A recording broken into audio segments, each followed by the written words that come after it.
So for our next panel, I'm inviting Peter Tatian, the Director of Urban Greater DC, to introduce our panelists. Thank you.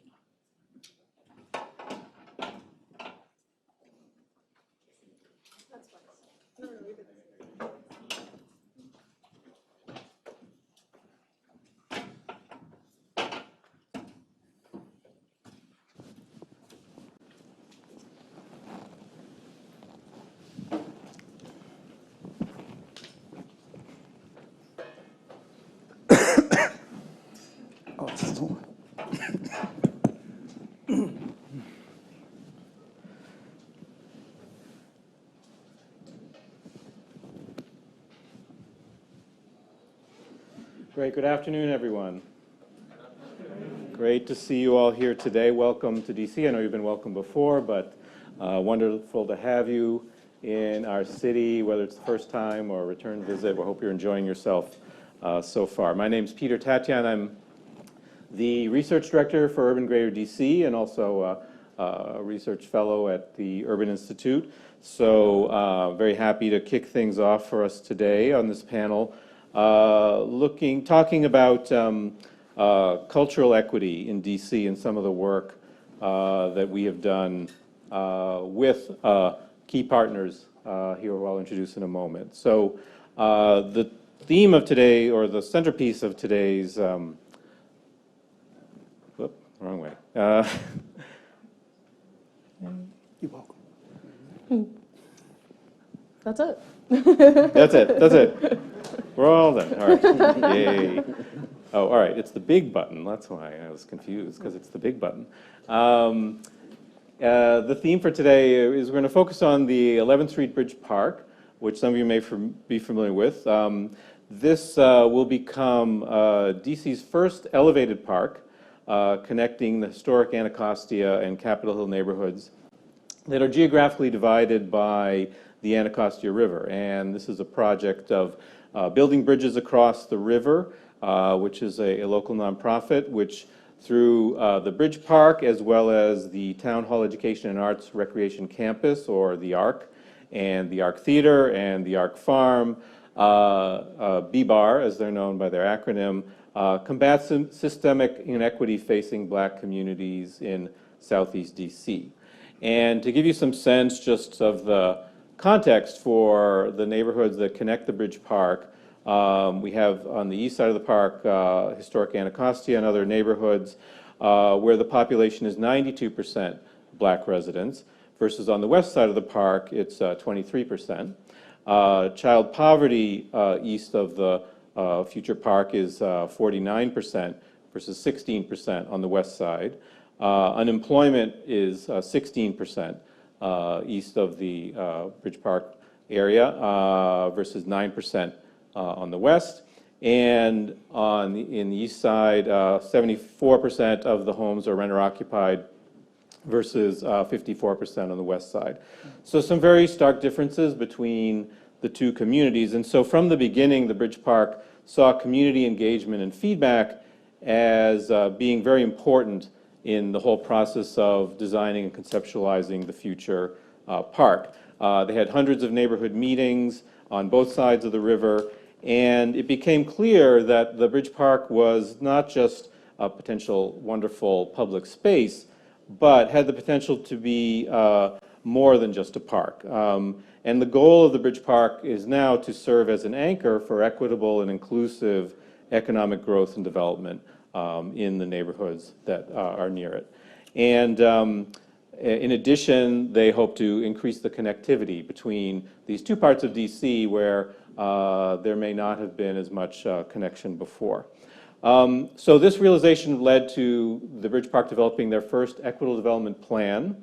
In early 2015, they convened a group, the Equitable Development Task Force, which included DC-based nonprofits, community leaders, housing and workforce development experts and advocates, and government delegates to discuss equitable development for the Bridge Park neighborhoods. And I was actually part of the group that was convened and contributed to those discussions, and which helped conceptualize the first equitable development plan that the Bridge Park published. in November of 2015. And these recommendations were also vetted through additional community meetings and before the final report was published at the end of 2015. After that, Urban Greater DC worked with the Bridge Park and their partners on tracking the implementation of the plan. And this included helping them develop some logic models, some indicators, and other methods to track progress on their goals. And as noted in the latest edition of the Equitable Development Plan that was revised a couple of years ago, Bridge Park and their partners are now implementing these equitable development strategies with over $56 million of direct investments going into the communities. This is an amount that's about equivalent to the amount that's being invested in actually building the park. So it's really an enormous accomplishment to have leveraged so much resources for equitable development in addition to leveraging the resources for the park itself. So the work has really become a model for a lot of places around the country, and so we're very excited to be able to talk more about that today. And in particular, what we want to focus on today is some of the work being done around cultural equity. And as we talked about in the framing paper, we see a lot of economic challenges facing some of these communities, but we don't want to think of things in terms of equity only in terms of economics. There are cultural aspects of equity as well, and so that's the discussion we would like to have this afternoon. So I'm very pleased to be able to introduce our panel for the discussion today. Sitting next to me is John Johnson, who is a playwright and native Washingtonian. He is the founder and creator of Verbal Gymnastics Theater Company. So welcome, John. Next to John is Vaughn Perry, who is the Director for Equity for the 11th Street Bridge Park. And his role is to oversee the implementation of the Equitable Development Plan. The empty chair we have there is for Harold Pettigrew, who is the CEO of WAKIF, one of the Bridge Park's partners. Harold is unfortunately stuck in the infamous DC traffic, and so we hope to get him on stage as soon as he arrives. But then at the far chair there, my wonderful colleague, Sonia Torres Rodríguez, who will be helping me co-facilitate the conversation today. So let me turn things over to Sonia to kind of get the conversation rolling. Amazing. Thank you, Peter. We're so excited to be having this conversation with you all as well, because I think there's a lot to learn that is being led, this work here in DC that can be implemented across the country. So let's get us started. Cultural equity and level setting on what that means to us, what does it mean to other people, and how can we apply it in our work. So much of this work is personal, so I think we want to get started on just introductions. Introduce yourself, who you are, and how you come to this space, your organization, and summarize how these two things, your professional and then your personal life, are kind of influencing your work in this area. Vaughn, do you want to get us started? Yeah, sure. First of all, thank you all for having me today. It's a pleasure to be here. Again, I'm Vaughn Perry. I'm the Director of Equity with the 11th Street Bridge Park, which is a project of building bridges across the river.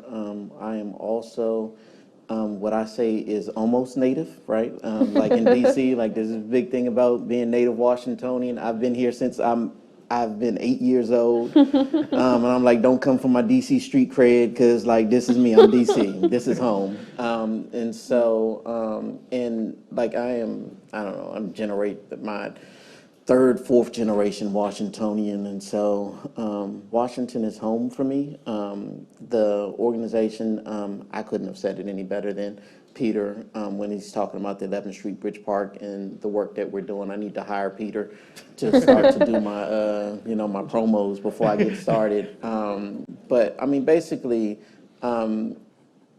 there was this idea to do like something that seemed, I feel like it seemed impossible to reuse this bridge and to put it in a community that for years had been neglected, and where there have been a lot of promises broken.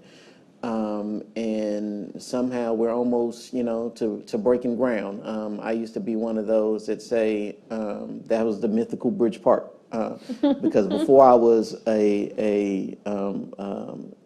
on staff, like I was a resident, and I heard about this, what I used to call the mythical Bridge Park come in, and I'm like, oh man, that seems like it would be nice if it ever took place. But what turned it for me was the very genuine and innovative approach to community engagement that I had never seen taking place in my community.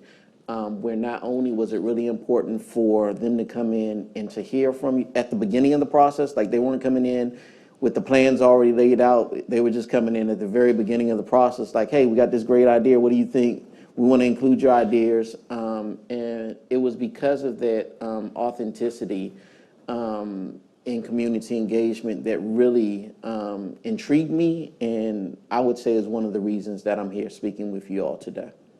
That's so powerful. Thank you. I love that. Repairing broken promises with breaking ground is something that sometimes doesn't feel possible, but I'm excited about that prospect. John, go ahead. Hello, everyone. My name is John. I'm an artist. So I want to use art to communicate. You know what I mean? Yeah. So I'm from Anacostia, and before I even do this poem, I want to let you know that Anacostia has a lot of things called Anacostia in Anacostia.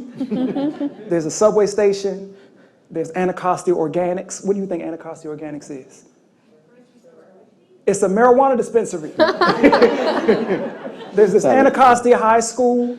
There's the Anacostia Art Center.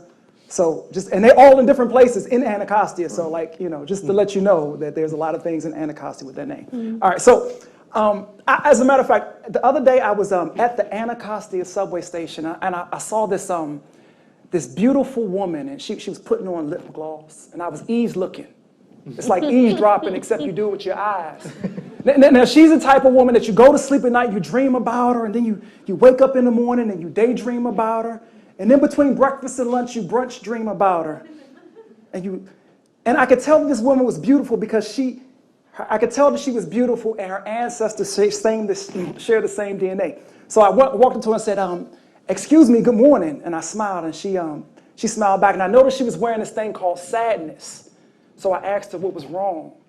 And she said that she was mad, irate, because her mate just dumped her and trashed her on Facebook and said she was some garbage.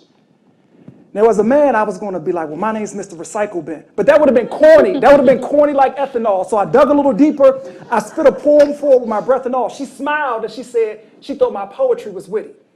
She then went on to say that she was born on this plantation called Berry Farms. She managed to acquire an education and a job, and she was trying to move her mom out of the hood.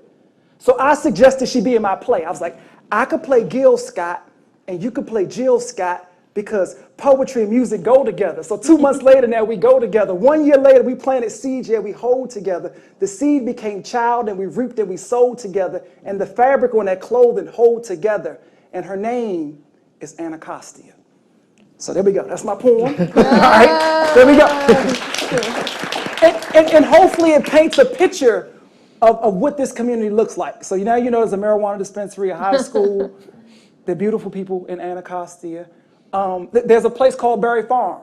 I don't know if you guys are familiar with that, but that is also a public housing project that right now no one lives there, and there's tension about the equity and fairness behind that.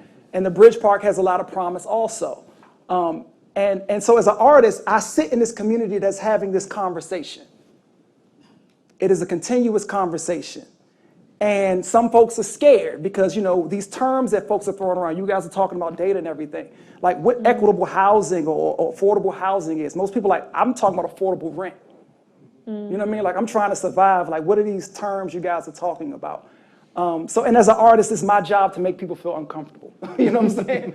And to put the truth out there. So I definitely am a fan of what I think, the Bridge Park they break ground and what it's promised around the community land trust, to give some people some insurance around, these wonderful things that they're going to be here when the Bridge Park is built.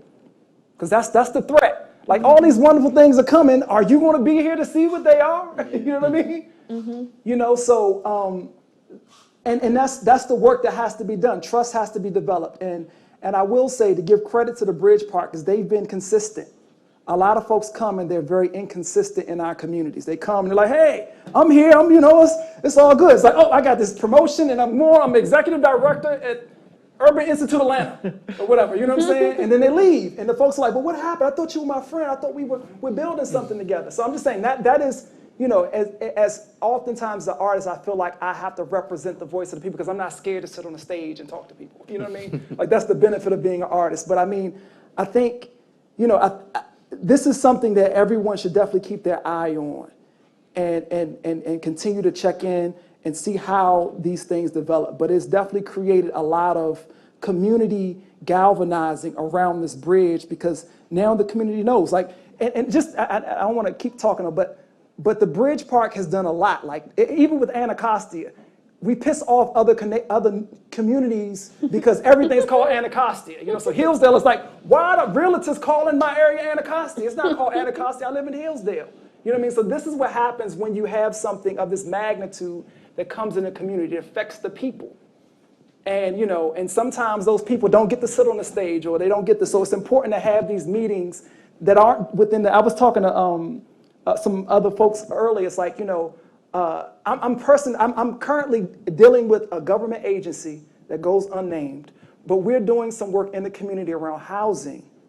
And the question they were like, all right, John, we want to use the art that you use to kind of engage the community. I'm like, okay, yeah, I know these areas, I know these communities, but they're like, but can we do it during my staff wants to do it during their business hours. Mm-hmm.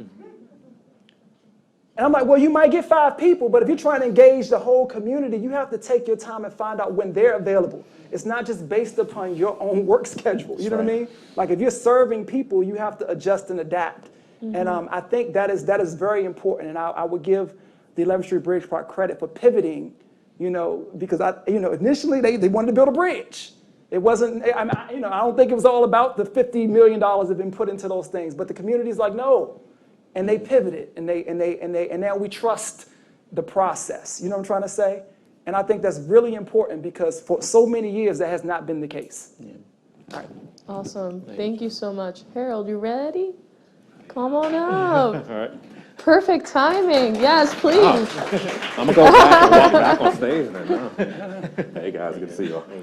John, thank you so much for that. I think that it's so important to be able to ground ourselves in place and what we're doing and just recognize both what has happened and also the promise of what could come, but it remains out of reach if we don't kind of get our ducks in order. Well, again, I just want to say, I'm not just trying to say, the Bridge Park has promise, but Berry Farm still is unresolved. Mm-hmm. Exactly. So, and that's the tension in the community around development. Exactly. Okay, I just wanted to make No, that's exactly right. Okay. That's perfect. And we will definitely come back to that. So keep that thought and feel free to add to it later. Go ahead, introduce yourself. We're talking about just your personal experience, how that relates to motivation of your work, and how that relates to your experience with cultural equity.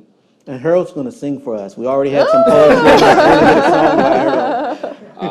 Coming out to an applause, I would not torture you. So that hi, everybody. Harold Pettigrew. I have the pleasure of serving as the CEO for WAKIF, the Washington Area Community Investment Fund.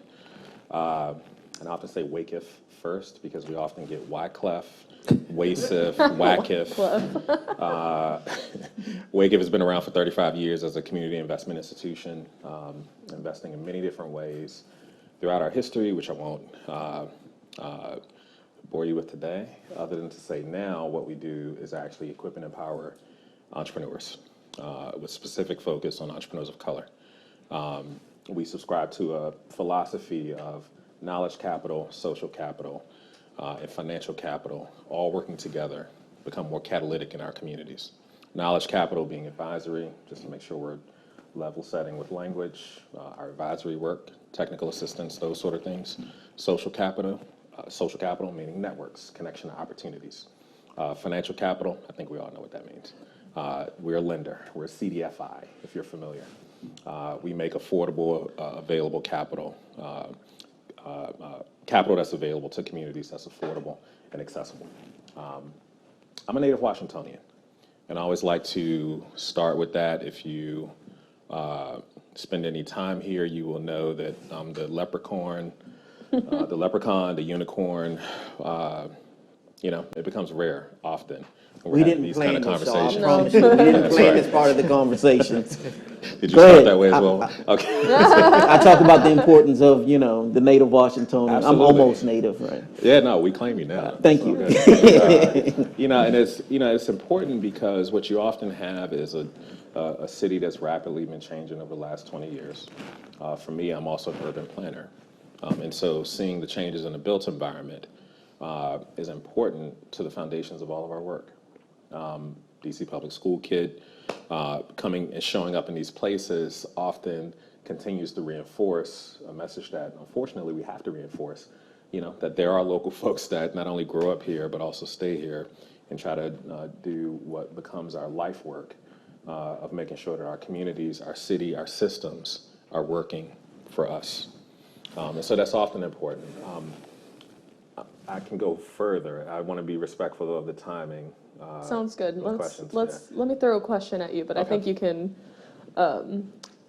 thread it in here. So I want to get your perspective on how you define cultural equity and why it's important. And I think we have a lot of perspectives here across the board. We have arts, we have local business. There's a lot of relationships between those. So tell people, how do you define cultural equity and why is it important to how you think about your work? And who wants to get started? Or do you want to get started? Oh, I'm happy Let's to do it. defer. Let's do it. Keep it going. Yeah, Keep going. so I know we're talking in many respects the nexus of the 11th Street Bridge Park.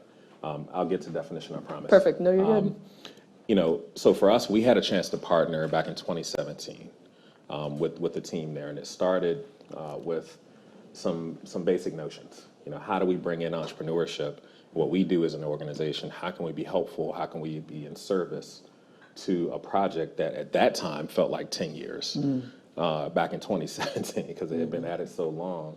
And for me, it was the lens of how do we, bring more heft in ways that we can from an entrepreneurship standpoint. And that laid the foundation for us to be in deep partnership and frankly, be the anchor for future investments that we would make as an organization. As I said before, we're a CDFI, so we can talk small business lending capital and debt structures and all that fun stuff. But more importantly, if we talk about how we're helping now to shape the built environment, that started from this project. So back in December 2021, we acquired a property less than a quarter of a mile from the 11th Street Bridge Park, the Anacostia Arts Center, with the goal of having it be a new hub for inclusive entrepreneurship, to honor the arts and the creative economy, to bring more of a commerce focus so that folks who were connected to the space, folks that have touched the space before, has economic opportunity ultimately for asset building and wealth creation. That's what we do as an institution.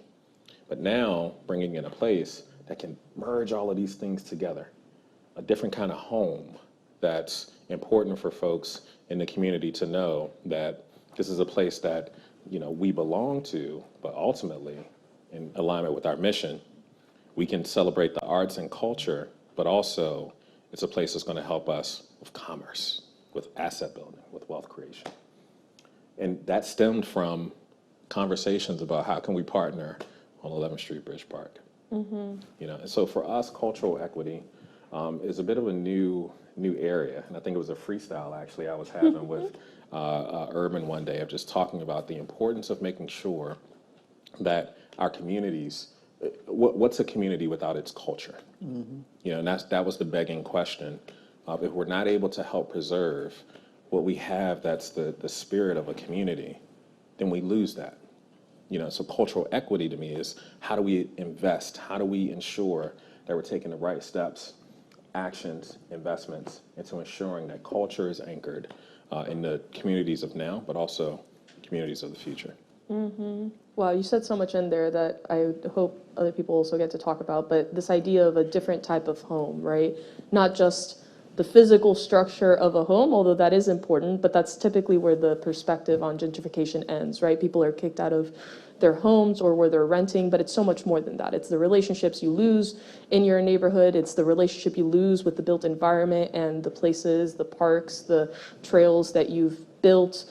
a relationship with also that get broken and in that process of displacement. So, and then the commercial piece, right? Rents are going up, that also affects commercial rents. And what does it mean for someone who loses their storefront, and what do they do in terms of not having that livelihood anymore? So I do think that that's a very helpful perspective of thinking about the impact, but also the different things we can do to prevent displacement. So Vaughn, what do you think about with this question and kind of some of the things Harold was saying? I'm glad you let me go before John, because I'm sure That's why I volunteered. So I think when we think about, oftentimes when we think about like equity, the G word comes up oftentimes with gentrification, right?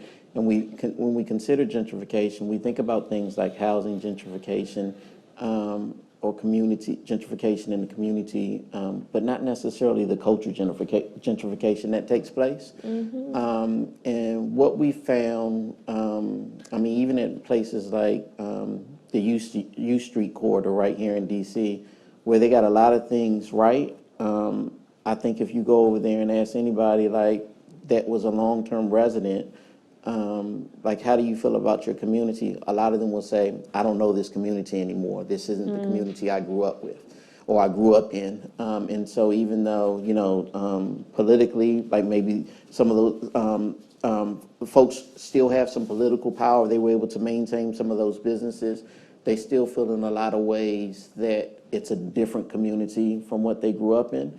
And so for us, it's really about how do we maintain and amplify the stories of the indigenous residents, right? Like, how do those stories get told?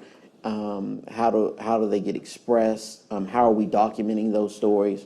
And so whether it's a story of like the Seafarers Yacht Club, which is the first African-American yacht club in the nation, or it's a story like one of my mentors of Dennis Chestnut, who had to learn how to swim in the Anacostia River because the pools were segregated at the time he was growing up, or it's the story of John in, you know, giving birth to Anacostia, right? How are we making sure that we are capturing those stories so that 20, 30, 40 years from now, when the park comes, and even the community is going to change. Like the one thing that's going to be consistent is change. But how are we ensuring that those stories are still amplified? And folks, you know, my grandchildren can say, you know what, they're proud to still live in Southeast DC, and you know, this is all that Southeast DC means to them. You know, that I'll make it plain, like that they can still listen to go-go music and eat chicken wings with fried rice, right? We talking about culture, like how are we making those things real, and how can they still feel like it's relevant and it's still very relevant, very DC-ish to them, whatever that means to folks. And just really quickly, I think we're going to take a pause for Q&A soon, so be sure to start getting your questions together. And for microphone folks that are helping us, just get ready for that. But you said so much in there also that is so important. I think when we hear people say, you know, this community, I don't recognize it anymore, it doesn't look the same, I think we need to hear the subtext, because there's a lot of pain in that, right? It's not just like a neutral statement. There's a recognition of a feeling of we are being left behind in that change. But I don't think, I think I'm an optimist about this, and I think a lot of our work has to be that that change does not have to have that negative or painful subtext underneath. So figuring out, go ahead. I would add to that, like, how do we make sure, because we know that new residents are coming in, right? How are we ensuring that this doesn't have to be exclusionary to folks that are coming in, but how are we still holding up the culture that has been here while we're still embracing new things, right? And so it's not one that's coming in and trying to push the other out, or one that's already here and not allowing the other to come in, but how do we try to mesh the two and embrace all of our differences and all of our cultures and all of our experiences. And so much is that the new person coming in, right, needs to have a level of respect and engagement with the community as well. So yeah, I love that. John, what do you think about, hop on in here.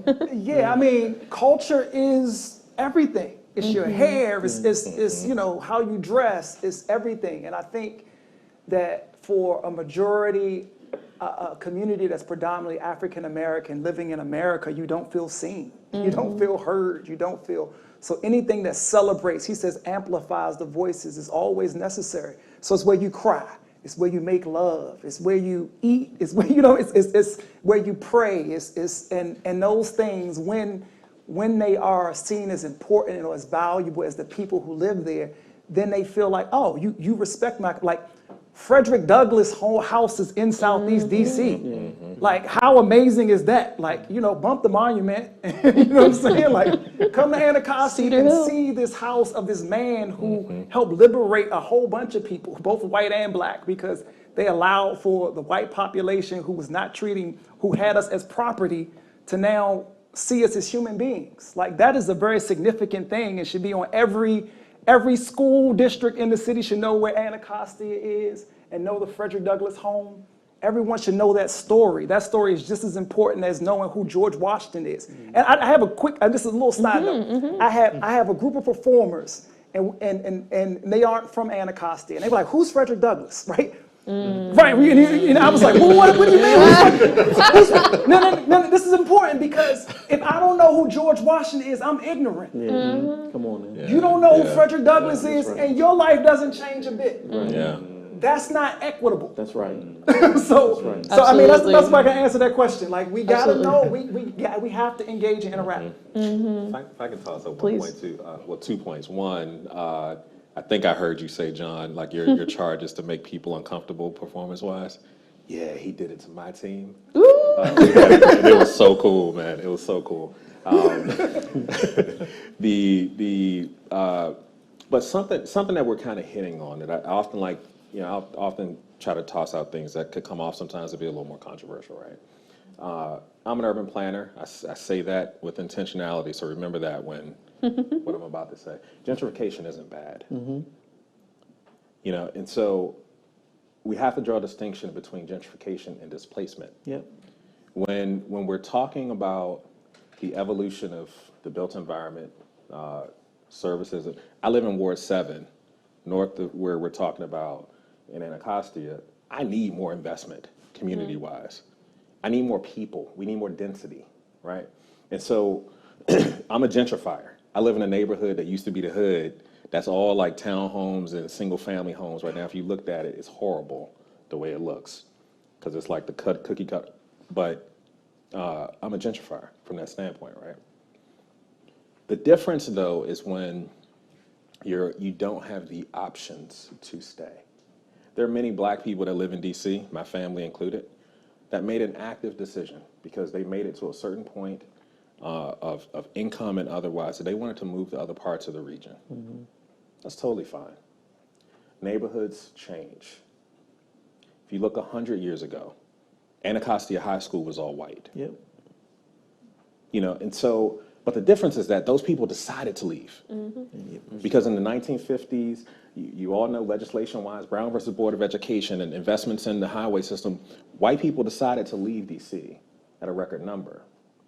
When we talk about displacement, though, that's a different topic. And that's when you don't have the option to stay because of policies, macroeconomic fact, all of these things. Intentional efforts, though, are in place to remove you from a location. So I always like to draw that distinction, because the G word ain't a bad word. That's right. It's the D word that's a bad word. We're going to open it up for some questions. So much was said just now, but I think it's so important to, John, to your point, think about cultural equity and culture as something broader than just like the dusty museum that sits, like, it is not just that. And I think when we're thinking about cultural equity, it is not just about, you know, diversifying our artists that get to come into our space and then the conversation stops there. It is much more than that. And I'm so grateful to our panelists for kind of bringing that point home. All right, questions? Someone raise a hand. Good afternoon. Yeah, go ahead. David Harris, Oakland. Thank you for your presentation and panel. Culture is the only way that we as Black people have survived in this country. It's our culture, that's our life. In Oakland, I'd like to flip this a little. Artists and cultural leaders, their voices are generally dismissed or not acknowledged in city planning discussions. This year, as part of our general plan update, we've gotten the artist community together to lead the community engagement effort for the general plan update. What we decided to do was use the major events that artists plan in Oakland, whether it's the Dia de los Muertos, which will be this weekend, or the Malcolm X Jazz Festival, or the Lunar New Year Festival. Now that people are starting to come back out, to use these events as ways to get the voices of people who are generally left out of the planning process, and to get their aspirations and desires for what the future of the city should look like. And in that process, we're capturing the stories that you spoke about, that we want to live forever. However, we are still struggling. People hear the stories and respect the qualitative data, but in dealing with the city planning department, they are only thinking about quantitative analysis. And so I'm wondering what data and what indicators quantitatively have you been able to think about or identify that highlight the cultural importance of a place, beyond just 5,000 people attended the Malcolm X Jazz Festival, and so it had this economic impact in the city. There has, we're trying to find other additional indicators. You've teed us up so great because we're going to get to talk about some questions. So there's a camp on integrating qualitative data too. So. True. Maybe we can get some quick responses, but we'll definitely come back to the metrics and measurement with the panel in a little bit. Yeah, so for me, I think, and I'm one of those that I love more qualitative data than quantitative data. But what we have found as a challenge is qualitative data is oftentimes, especially in this instance, it takes years in order to be able to track that, to kind of see how people still feel like it would need to be tracked for generations. And oftentimes it's very expensive, and finding the funding to pay somebody to be able to track long-term for something that's expensive has been a challenge for us. But I think to some of the indicators to me would be asking somebody like, do you feel like this is still your community? Do you have ownership in your community? Do you feel like you can make decisions about your community? So like asking folks questions like that, I think gets to a lot of the core of if they still feel like, it's their community. But it certainly has been a challenge for us being able to find the funding to be able to track that qualitative data that I think is so desperately needed. All right, one more question. Oh, If I can just toss out really quickly. Please. That's an extremely difficult question, just to name it right. But because the only place my mind goes to, I used to be a government official here, small business director. Much of my career has been in economic development, from New York to DC, and advising other cities across the country on equitable development strategies. I love data. Lean into the economic impact side of things, because let me tell you, understanding the impact of the arts, I'll even elevate it a bit, the creative economy, that's been a new journey for me. And when you're having a conversation with economic development folks, particularly planning folks, or folks that are, actual economic development, not just the planners, but folks who are in offices of economic development, you have to lean in ways that are a bit different. You know, I'm not talking about foot traffic, right? But as we're talking about spending and GDP and the numbers that equate to the impact on the built environment and other things, because that's when you begin to open a door, because you're leveling the language with the people in terms of what they understand, right? That was my journey, because it was harder for me to understand. It's like, yeah, I appreciate art because I want some paintings on my wall, right? But not appreciating more deeply, you know, that we're talking about the capture of history and culture and all these particular things. But there is an economic impact, and there has to be more deeply a picture painted that fully illustrates the business case for why you're doing it. Because I think that often is what's missing. It's the business case, you know, of understanding the why. I want to chime in on this too. I also think in the world of capitalism, time, oftentimes people don't give time and grace to a community. So community's been in existence from the beginning of time, you know what I mean, for however long that it's been there. And so when you're trying to gather data, like, I would say use people from the community who are from there, like, or like have a seat where like that person has to be from that place, because they're your champion. They're the ones who know everything, you know, and who can rally folks around. Because I think, like, I was talking to Sarah, whoever Sarah is, but Sarah and I were talking, and she was talking about data, and she was like, we collect data, but then we have to teach people how to read data. Yeah. So part of what you're saying is like it's also convincing certain people, but the community has to know what you're talking about too. Otherwise, you're talking gibberish, and you know what I mean. And I can't help you out if I don't know what you're even trying to get, and if I'm not on the board or in these meetings where you explain. I just want to even take it out of context a little bit. Who's read How to Be an Anti-Racist? Okay. So as a black man, I had to read the book to talk to white people, because anytime I was discriminated against, I'd be like, that's fucked up. That's the way we would use it. But I had to learn these terms to talk to the people who are trying to change. That's a lot of work on the person who, you know what I'm saying? I got to read a book to talk about the way I'm being treated so that people can understand what they're doing. You know what I'm trying to say? Like, so it just has to be more work, and it has to be more patience. And the economics behind it has to be protracted, like investing in stock or Tesla or something like that. Like, you got to give it time. And oftentimes people don't want to give it time.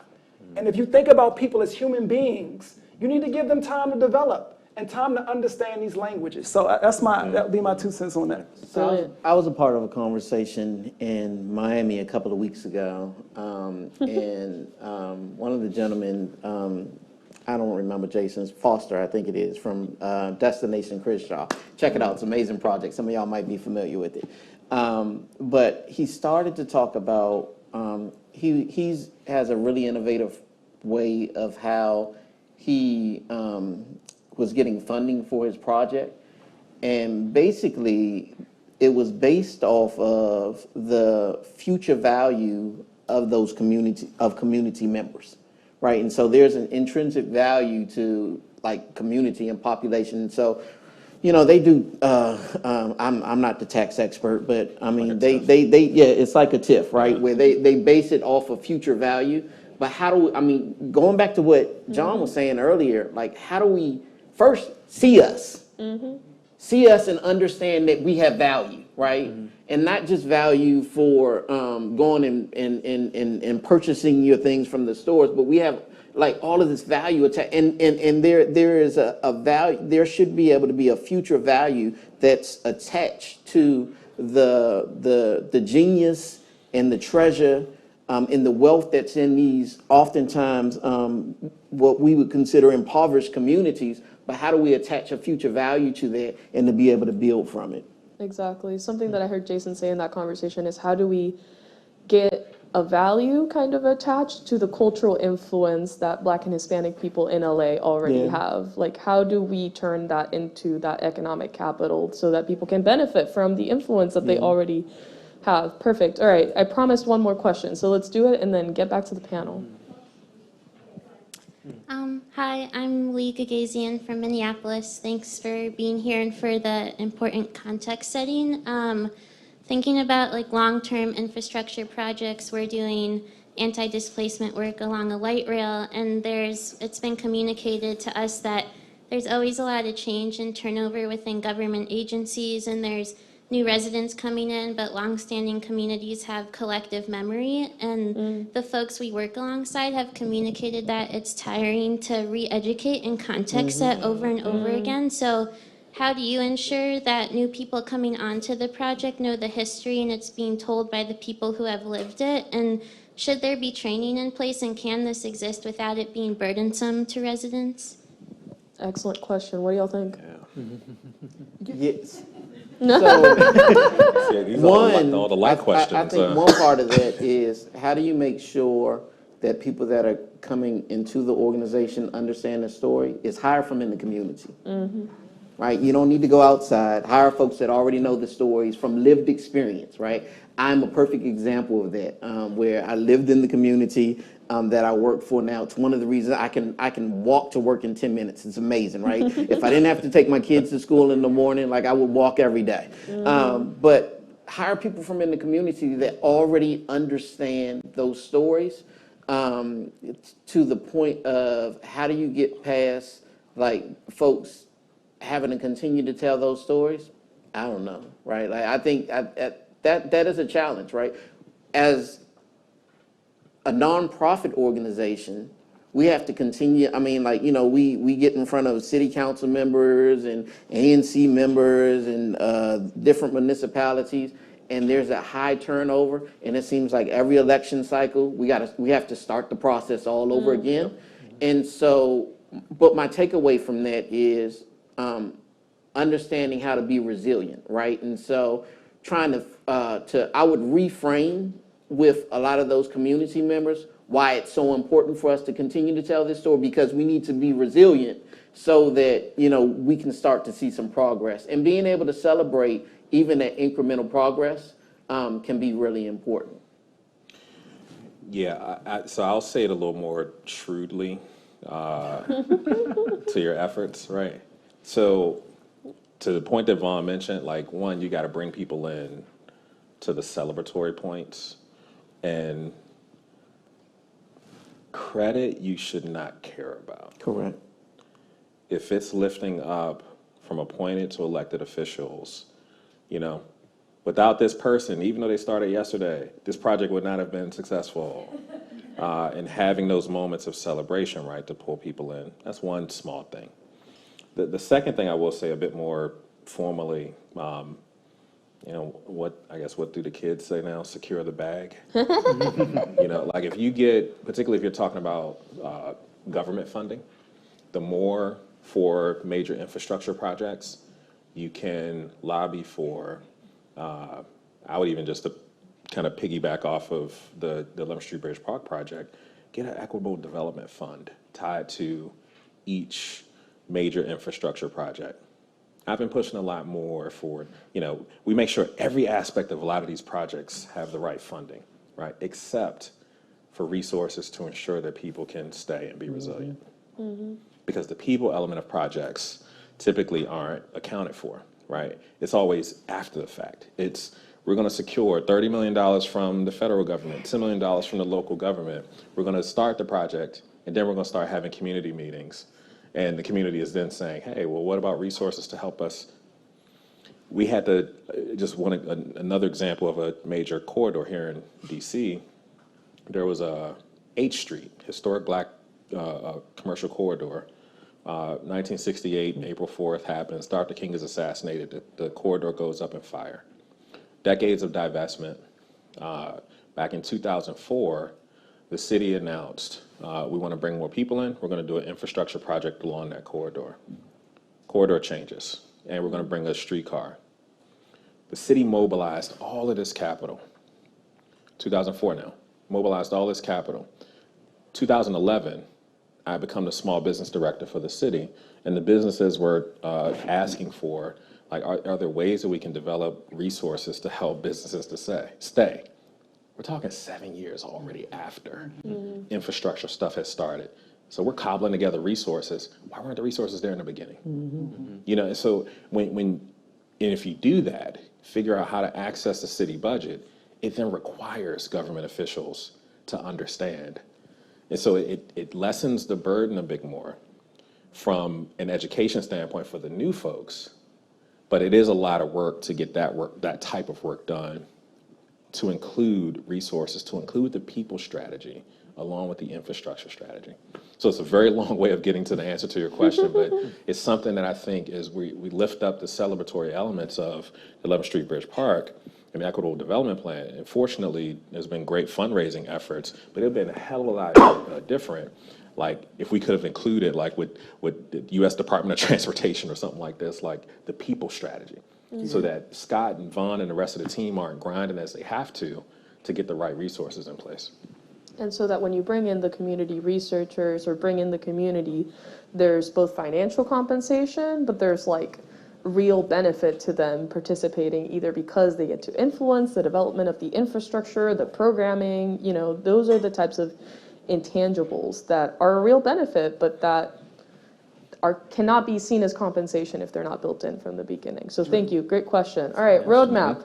I'm gonna pass it back to Peter to ask some questions about this theme on preserving culture and community, and then we're going to talk about measuring and how do we track progress. Yeah, and so we'll have time for some more audience questions as well. So just so for those of you who didn't get a chance to ask anything yet, we'll come back to the audience. But I want to lean in a little bit more on this. You know, Harold brought up the G word versus the D word, the gentrification versus displacement, and I think you know, in a lot of what we're talking about cultural equity is displacing things or displacing people.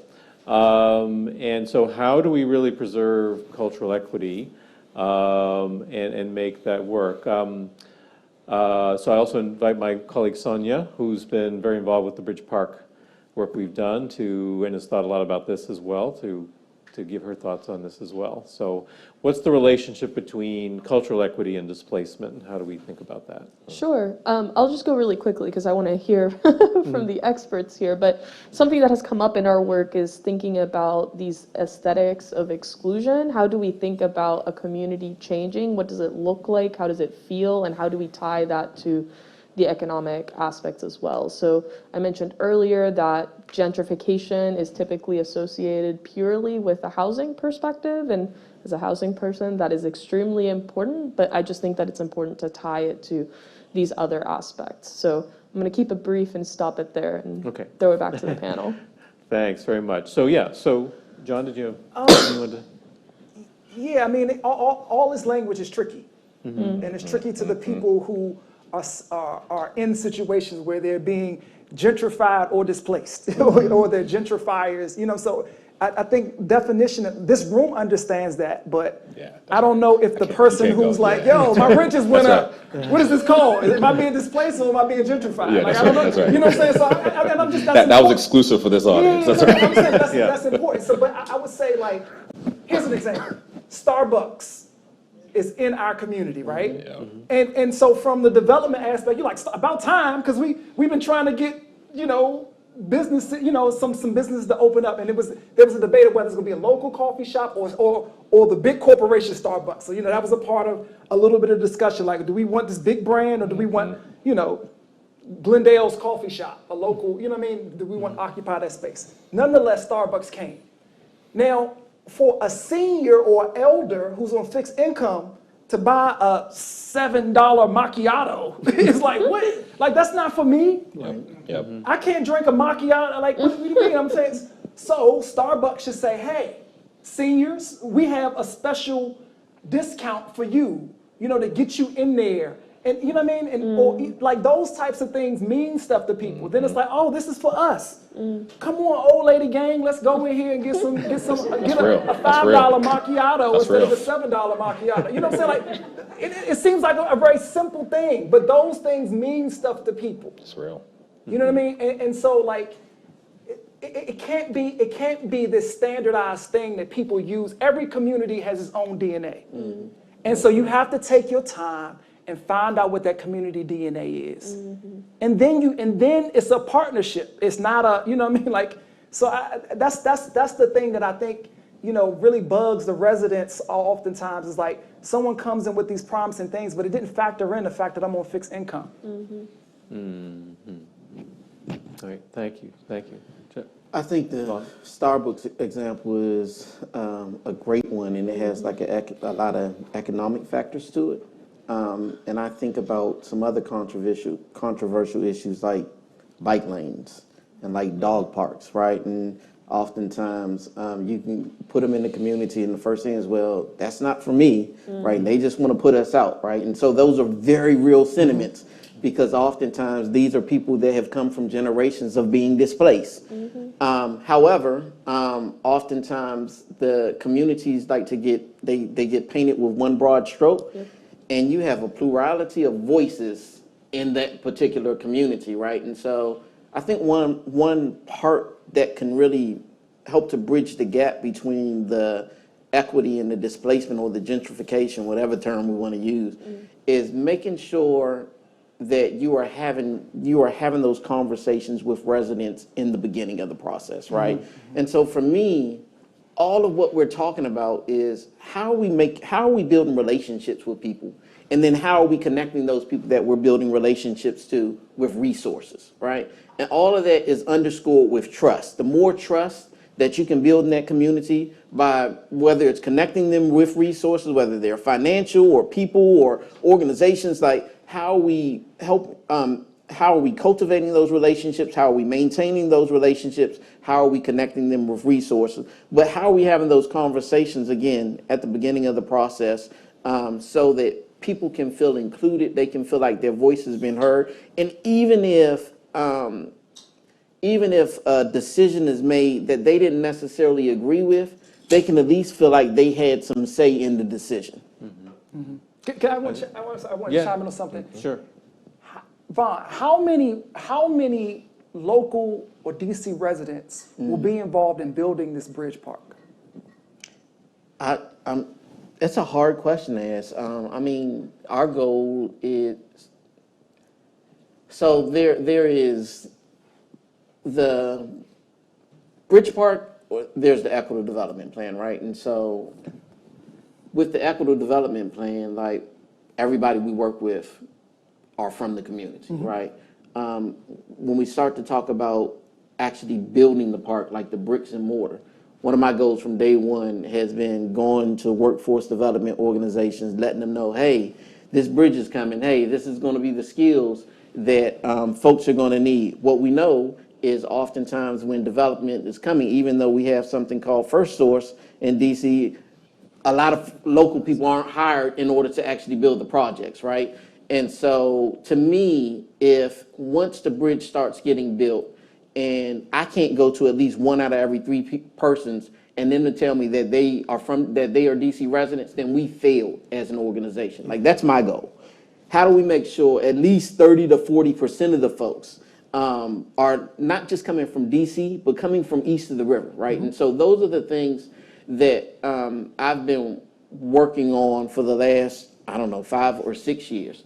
And so, but it's challenging to answer John's question, because we are partnered with the District Department of Transportation, right? And they're the ones that ultimately are going to be responsible for managing the contract for the general contractor. Now, we still have a lot of influence because we've raised a lot of money, but there's still some layers of bureaucracy that we need to get through in order to make sure that our goals are successful, right? Like, even with First Source, we want our what happens to be even more impactful than what First Source allows, right? In terms of what the impact can have for the community. And so I guess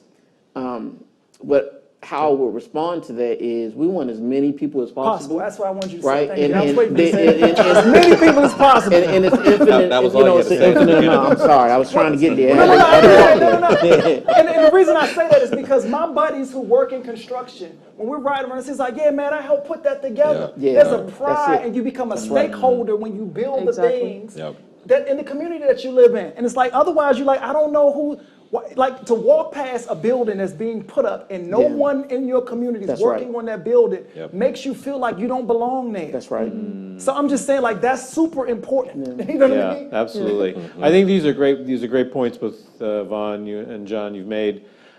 I think that we create these conditions where we make it hard for communities to say yes to things, even things that might benefit them, because they have been cheated so many times, or they've been shortchanged so many times. And so thinking about like how we build that in from the beginning, even, you know, I read an article a few years ago in the Post about a community in DC that was saying no to having more trees planted in their community because they saw the trees as a harbinger of something change that was going to happen that wasn't going to include them.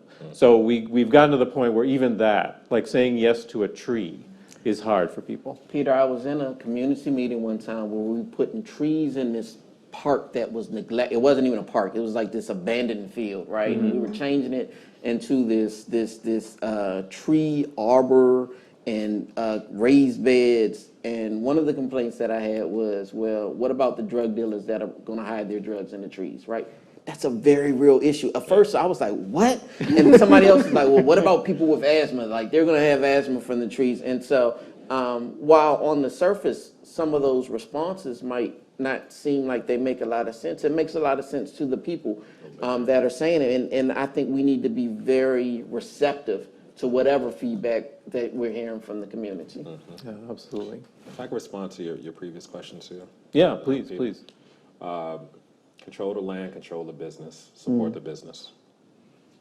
Just that simple. If you want to counteract displacement, own the land. Focus on ownership.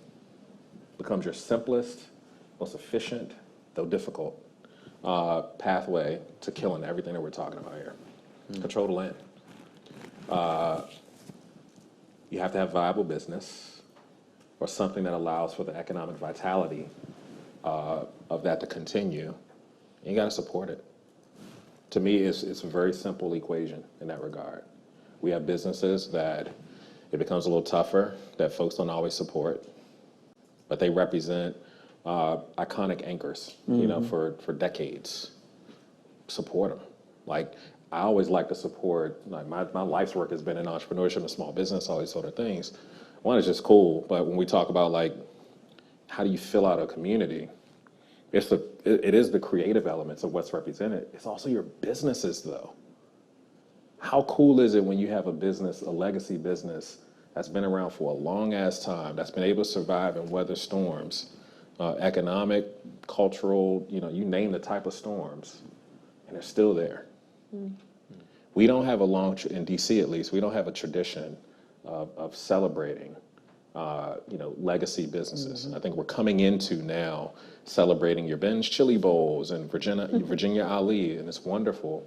But we've lost so many businesses over the years, right, that are also a part of the cultural fabric of our neighborhoods and communities, right? Control the land, control the business, support the business. Great. Harold, I wanted to go back to something you mentioned a couple times, the creative economy. Yeah. And the importance of that. But I think for a lot of people, that has meant like new people coming in. Like the creative economy is new people coming in who are the creative people, and they're going to revitalize things. Not so much identifying and nurturing and supporting the creativity that may already be in the community. So what are your thoughts about that? How do we... Yeah, so I'll begin to answer it by lifting up a painful example. So we were tasked in support of the city with managing the city's Go-Go Fund. You know, over the last couple of years, as you all know, everything that we've been going through pandemic-wise, one of our council members had put in supports to, you know, support grants to go out to the go-go industry here. Well, go-go community. I tried to elevate it to say go-go industry. It was the hardest damn time to deploy free money because you had a lot of creators, but folks who didn't see themselves as part of a creative economy, like it's an industry. And so when you begin looking at artists, which, you know, we can talk about all the appreciation elements of it. I often like to elevate the discussion to the creative economy, bring in the business components of what we're doing. I don't believe in starving artists. I don't believe in starving public servants or community service. I don't believe in any of that. make money, because money is central to every decision we make as human beings. You name a decision you make in your day, from grabbing lunch to childcare to the cost of gas, you name a decision that doesn't have at least a direct or a second line of connection to money. Not saying we, think through how we like hustle and all. I ain't talking about that. I'm talking about the connection of a passion to being able to support yourself. For us, it's creating or preserving rather a space that has been home to artists. We're preserving that with this building that we acquired because it's important as an anchor in Anacostia. But we're not just preserving it for the sake of it being there. There's intentionality around ensuring that we're bringing an economic focus to this, that a commercial focus to this, that when people are putting up art, they have new pathways to sell that art. Mm-hmm. So right now, I was trying to step up my game a little bit and buy some artwork that I could have at home. It's like, damn, it would be great if we had a space online or something where I can go. Can't find that. I was looking for a black artist particularly. I was like, oh, well, let me roll back to the Anacostia Art Center and talk to some of our team, to talk to some local artists. We got to be thinking through a commercial lens through these things. And so that to me is some of the linchpin of why, for me, it's important to not just talk about the artist, to not just talk about the designer. We're talking about the creative economy. We have to move money and talk about how we're sustaining ourselves, our households, from an economic standpoint. Can I chime in on this? Yeah, please. The McDonald's arches were done by some artists. The Nike swoosh was an artist. And they probably had many different variations of the Nike swoosh. It's probably a check mark, and it's like, no, we want to curve this way. You know what I mean? Like that's art. And its brand is worth millions, and even probably billions of dollars. Yep. I was talking about the little ninja star. That was an art. That was and a lot of money being paid for that. So I think one is finding value in that. So I'm glad that's done. I'm glad Go-Go has been like, oh, this is DC music. We need to preserve this. The other part is believing that the answer comes from the people. Yes. And not looking externally for someone to come in and change the environment. Like I'm 42 years old. I'm an expert at knowing what it's like to be a black man. Yes. I have 42 years experience. You know what I mean? So I don't know if that's a PhD. I don't know what 42 years experience gives you. But I know some things inherently from just living my existence on this planet. I can be useful as a mentor in a certain community. I can be useful as a teaching artist at Anacostia High School. And so in addition to teaching mathematics, then they see me and they come to my events. And people spend money at these events and they buy shirts and they, you know what I mean? So like, it's really so I agree with you that the artist community needs probably some business development. That would be the investment that the artist community needs, you know what I'm saying? So they know how to file taxes and they're gonna be an LLC and all that type of stuff. But they have the art. We know what we're doing, you know what I'm trying to say? And we're good at it, you know what I'm saying? So, and so I think, and then also elevating those things too, so that we aren't just isolated to our own communities. Because Go-Go used to be like a very localized thing, as opposed to it being something. And so now when artists come to the cities, a Go-Go band will open up for artists. And that exposes folks, you know what I mean? Like that's, like it needs to be some more synergies in that and trusting that the people have the answers, especially they've been dealing with, like the best person to ask about poverty is someone who's experiencing poverty. That's right. Not someone who's like, yo, you know, poverty, I've read a whole bunch of books about poverty. That's right. And it's bad, it's a struggle.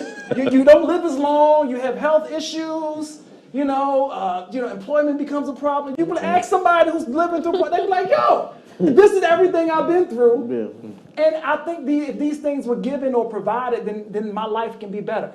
So I think you need to trust the people to be the experts as opposed to pulling other people in, outsourcing all of your things to solve other people's problems. And pay the people for their expertise. And pay the people for their expertise. Absolutely. Right, thank you.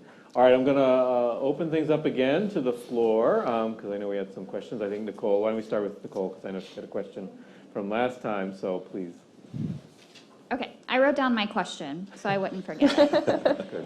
It's mainly for John, but feel free to jump in, the other panelists. How have you found that your art form has helped community members better understand the changes in their neighborhoods?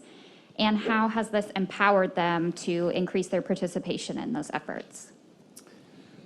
So community members are supportive of the work that I do.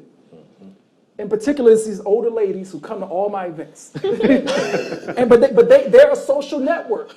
Like, and then from that, I go to their church and do something. And from that, they got grandkids and I'm at their school. Like, they are the reason I exist, which like any business would be. The customers are the reason you exist. So the people who come support me. Now, I know some of these people, they see me in the neighborhood, they see me in the neighborhood with my kids. So just like Vaughn is saying, if I have a question about the Bridge Park, it's somebody who I know lived in my community. I know his struggles. I know his children. I know, you know what I mean? So I call Vaughn because I trust him. And so when we get in rooms and we have discussions, we can talk about things that people sometimes might feel uncomfortable talking about. Because they're like, oh, no, I don't know if I can say that here. They're like, oh, we got all my little old lady girlfriends here. We can talk about whatever we want. So creating a safe environment for them to have a discussion and making sure that, like, when I say, oh, I went and spoke at the Urban Institute, I spoke about the things you talked about. You know what I mean? Like, it's my responsibility as an artist to make sure that they are not forgotten in the work that I do. So it's a symbiote, you know, it's a relationship that we have. Like, they trust me, and I have to go out and as a business owner of art or a cultural entrepreneur, I have to make sure that I deliver on what they're talking about too. And they want some cheap coffee from Starbucks. Okay, that's the listening. Yeah, please. So in discussing the phenomenon of cultural displacement outside of this room, I'm curious if you have any tips around convincing people who, it's not a like or a dislike, but are just entirely apathetic to the issue, who don't have any concern about it just because they don't engage with that culture. They're not living in those communities. They don't necessarily care about it. And so when you're talking to them, it's not necessarily that they have any strong opinions about it. It's just they couldn't care less about what is happening around them. And that is something that we engage with reasonably often in Tucson, Arizona, around the preservation of historical communities of color, like you were talking about here, particularly Hispanic communities. And I was wondering if you had any tips around dealing with that in your advocacy, if you've had to deal with it before. Just curious. Thanks. Yeah, I think for us, like, it's some of it is like certainly they don't care about it, but there's also this scarcity mindset, right? Where you can't focus on anything else, right? Like, if you're talking about some single parent that has to work 2 jobs just to pay their mortgage, and they're still trying to figure out how their kids are getting back and forth to school, like, they could care less about the Bridge Park, right? Like, it's like, I'm trying to get my kids fed. I'm trying to make sure a roof is over our head. And so to me, it's not even trying to get them to understand our perspective or to share that. It's just like, what are your needs? So it's going back to what John said around the answers are always in the community, right? And so it's going and talking of that single parent and like, hey, like, what are some of your issues? What are your challenges? And they might share some things where you can connect them with the things that you want to share with them about, right? And so, but I think the start of it is just having a conversation with them and hearing from them, like, what are their issues, challenges, needs? And then you can find those connecting spots. I would caution that. So there's a piece that I've been working on in my head for a while. I just had a new child. He'll be 4 months old next week. You birth a baby? Wow. That's amazing. That's right. So this notion of home has been something that I've been sitting with a lot more. You know, home being the physical house that the asset, right? Home being the neighborhood. This Bridge Park, my first home was W Street, which is also less than a quarter of a mile. It's the first place that I knew as home. Home is DC. So I often say I'm a DC native. The entirety of the city, not just east of the river. Home is this country, and the struggles to fight for it is because I believe in it, and it's mine, right? Be careful of just how you treat home, because not everyone has a connection in ways that, when you say I don't care, it could be from a place where what people believe is home is not the place that you think they should believe is home. Or their connection could be steeped in a difficult childhood that had you going all over the place, and landing in one place may subconsciously not be of something of importance because you never lived in one place. My mind immediately went to, friends and things who had like tough upbringings, right? Where home wasn't a pleasant place because parents struggled, parents weren't exactly the most nourishing. So home actually meant being connected to family, being connected to friends in other homes or seeing other places. And so when I have a discussion with some of those same friends that, it's hard for me to move outside of DC, they don't understand that. Because they're like, a house is a house, dude. Like, what do you care whether it's in DC or not? You can go get a bigger house in Maryland or Virginia, but for me, it's not home. Right. But their understanding of that one little word is fundamentally different. And so everything you're saying very well may be right, like people should be more connected, all sort of things. I would just caution the personal journey that sometimes people have of connection to place. There could be other factors or other things. Like you said, it's the Latino community, right? So maybe there's other elements of immigration in this country that we've had issues. There's so many other things that could just feed into some of the difficulties there. But my mind immediately went to someone's personal journey that may be disconnecting from what you're lifting up. Thank you all so much for this. I'm Amy from Philly. My colleague Erica and I couldn't be nodding more to this entire session. On Friday, we're bringing in community residents from West Philly who started out doing surveys, helping us co-create surveys to evaluate and keep accountable our West Philly Promise Neighborhood Initiative, a huge $30 million grant from the U.S. Department of Education, and have continued on to create a community research workforce, bringing power back to the community around research. So everything you guys were saying about metrics, speaks very true to us, but just wanted to pose to you and to all of us, this kind of work is so hyper-local, right? Because by definition, it's led by the community, it's grassroots, it's bringing in resources and funding that support a community's agenda. And I think there's so many places where we're doing this, and it's not getting the kind of visibility that cross-city, national efforts do.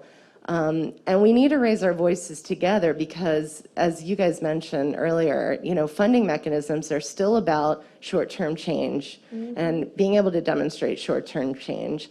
And I would argue for what I've seen is that the promise of funds, the promise of change, the promise of partnerships, you guys have all alluded to this here today, creates trauma and exhaustion. And in the cases where these partnerships work well and are really truly community owned and driven, there's hundreds, if not thousands, of other examples where the same kinds of partnerships were attempted and failed and created that trauma and exhaustion. So how do we raise our voices together, with community voices being at the lead, but to change our systems of funding and demonstrating short-term outcomes for change that we know is going to take years and years. And I guess that's where I would end. I feel like I was going to say something else, but really that's the question. That's a good question. Thank you. So one of the things that the conference that I mentioned earlier was the Highline convening. Many of you might be familiar with not just the Highline, but the Highline network, right? And so because of a lot of the issues that the Highline had with increasing prices once the bridge was built, they learned from that, and they created what's called the Highline Network, which is a consortium of about 40 public-private partnerships, right? So that we can share lessons and challenges and failures with one another to continue to support each other. I think also the work that you all do, like it was really important for us to have Urban Institute documenting our process from the very beginning. And I don't know how many white papers you all have written on it now, but like that means a lot, right? Being able to have this third party evaluator write a paper on it and you know, not to just talk about the successes, but to talk about some of the failures too, gives some credibility so that we can get the work out, so that municipalities and funders can see the value in this particular process. But I also believe, like, we got to start to think outside of the box, and the system wasn't set up in a lot of ways. The system was set up to oppress a lot of these communities, and we need to start to think about some ways outside of traditional ways that we've been doing it in order to support these communities, because the systems weren't set up to support those communities. Perfect. All right, I'm going to start really quickly. Okay. I'm going to give you a chance to come back to this. But on this question of funding, to Vaughn's point, we can speak a little bit more later about the Highline Network and what these public infrastructure projects mean, because I do think that they're a new way to think about systems of funding beyond the traditional federal and state levels of funding. This is new money that is coming to places to develop. I think Atlanta is a great example with the Atlanta Beltline and some of the work that they've started doing there in terms of tracking this new funding, new investment, and what it might mean for people, and potentially disrupting the difficulties that come with the bureaucracies of obtaining the funding and then getting it to this hyper-local level. So we're in a room of data intermediaries, people who really think about these systems of funding. How can we track things better so that we can ultimately get benefit back to communities? So I just want to close this with this last question. What opportunities do you think exist for people in this room, like NNIP partners, to replicate some of the cultural equity measurement that has been happening here in DC and take this back to their own cities? So what can they take away from what you've learned about tracking progress related to cultural equity? Maybe that's a little bit different from where you were headed. Sorry about that. So the best way I can answer that question is, when I was going through puberty, there was a grown artist who was like, "Hey, John, follow me. I'm a storyteller. Help me carry my drums in this place. Listen to me." And then I was like, "Oh, I want to be a storyteller too." So I would encourage you guys to go back to whatever communities you are and find some young people and then show them how cool. Y'all look cool. I see y'all got nice little leather shoes on, and you know what I mean? Y'all look cool. Y'all with humor and all that stuff. So, and encourage folks to fall in love with data and numbers, and then tell them how important these things are that you're discovering from doing the work, and the challenges that go along with that, and being as transparent as possible. If money's going to run out, like we're running out of money, y'all. I know, and we don't know if this is going to come back because the government is taking their time right now. Leadership has changed, you know. And I think what happens from that is this person who you might not think is absorbing all this information then may fall in love with that idea, and they may be a change agent. This is not something we can resolve immediately. This is a long-term thing. It may even take our lifetime or our children's lifetime. I don't want to say that that's going to happen, but it is, we know how long these things take to change, you know? So anytime you can get a younger person to understand this in this language, then it becomes easier. The next generation doesn't have as much difficulty defining certain things or learning certain things. So that's the way I learned to be an artist, by someone else showing me those lanes. I would say the more you can talk to actual residents, the better, right? I'll lift up an example, and I think both Peter and Harold were in the meeting where we were working with Urban Institute, and it was a part of our Pro Neighborhood grant. So there was about 3 or 4 of us organizations, and Urban Institute was trying to get from us, the organizations, like how we saw the community. I think it was like in 3 to 5 years, what do we think the pulse of the community would look like? And all of us were just like, we can't speak for them. Like, I can speak as a resident, but like all of us pushed back because we didn't feel comfortable enough to be the voice for the entire community. And Urban Institute respected that, right? And so we had to go back and change some things.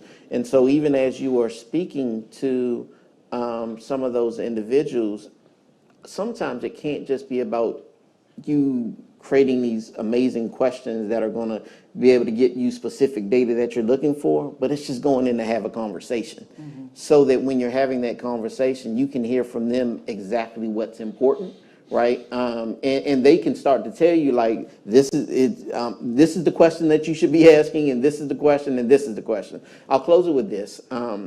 John did a great project called What's Love? Did I mess up the name? It's called Let's Talk I About always Love. mess it up. It's all It's okay. I'm giving you the credit. No, It's Let's Talk About Love. Let's Talk About Love. You can go on to Bridgeport and see some of the videos. It's Let's Talk About Love. And for me, and he doesn't know this, like it has changed the way I look at love, right? And I don't want to give it away. I want y'all to go watch the videos. But the way that he created this piece has changed the way that I identify with love, the way I see love, the way I express what love is. And so I believe a very similar thing, when you go and talk to residents, it can change the way you see how you're asking your questions and the responses that you're looking for. I'm struggling a bit over an answer, to be honest, because I think what you all take away from what we're like talking about and what we're lifting up is so deeply personal to the communities that you're operating in. And I don't know the type of influence you're looking to have. I often get this question about, like, what does Wake Up do to advocate or to be advocates and those sort of things? We don't. We're not advocates. We look to influence, right? And I'm clear on that. That I'm operating in the background, you know, whether it's city officials or funders or like the philanthropic space, and I can't remember who was it raised a question about funding and things. So a lot of things I do on a daily basis you often don't see, because for me, it's understanding that I'm not necessarily, and this might be a little controversial too, I'm not necessarily trying to change a system. I recognize the system that we have. I'm trying to influence it and bend it to my will of what I'm trying to do within a given mission. Because to the point you mentioned, John, I'm not confident that in my lifetime, that capitalism and the racism, the issues that we're dealing with in our system of racism and those sort of things, I'm not as optimistic that those things will change. What I am optimistic of is that I've been given a great ability and platform to influence. And so I often look to influence in many ways and to create new and change things through that lens of influence. So what I would say to you is, one, just assessing what your position is and what your ability is. Be a translator. All the things that you're hearing and seeing today, you all work in data. There's no one more centrally positioned to direct, manipulate a narrative.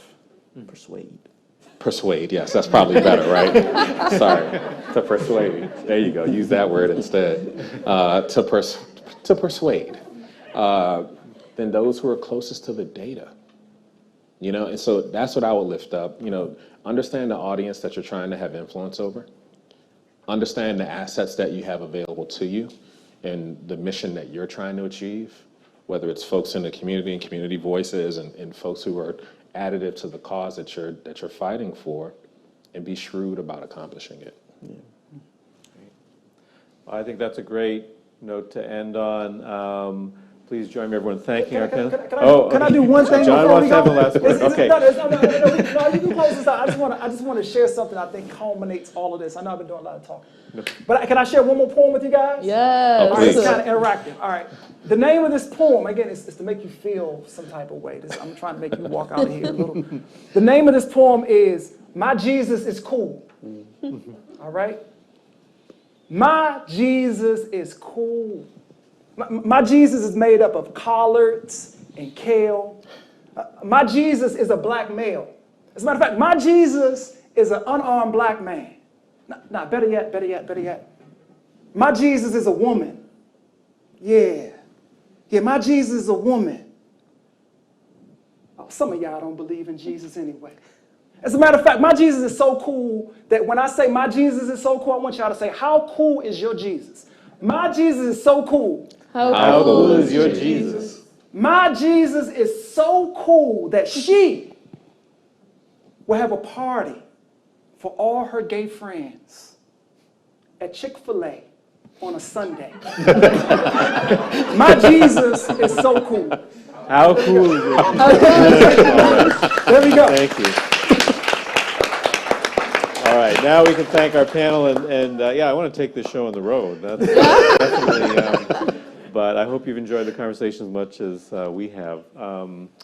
But thank you again for being with us today. We really appreciate having you here. Thank you. Absolutely, absolutely.